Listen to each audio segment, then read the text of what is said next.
Abraham Lincoln പറയുന്നുണ്ട്, വിജയിക്കുന്ന ആൾ അന്തിമമായി വിജയിക്കുകയോ പരാജയപ്പെടുന്ന ആൾ അന്തിമമായി പരാജയപ്പെടുകയോ ചെയ്യുന്നില്ല എന്ന്.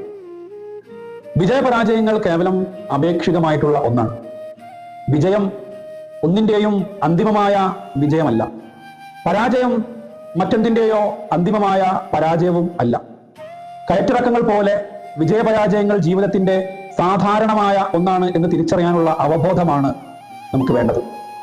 വിജയിക്കുന്നവർ വിജയത്തിൽ ആഹ്ലാദിച്ച് മതിമറന്നു പോകാതെ വിജയ കാരണത്തെ ഉൾക്കൊണ്ടുകൊണ്ട് സത്യസന്ധമായ രീതിയിൽ ജീവിതത്തിൽ ധർമ്മം പുലർത്താൻ ശ്രമിക്കുക. പരാജയപ്പെട്ടവർ ജീവിതത്തിന്റെ പരാജയ കാരണങ്ങൾ മനസ്സിലാക്കി ജീവിതം കുറെ കൂടി ഉത്തമമായ ഒന്നാക്കി മാറ്റുവാനുള്ള ശ്രമം നടത്തുക.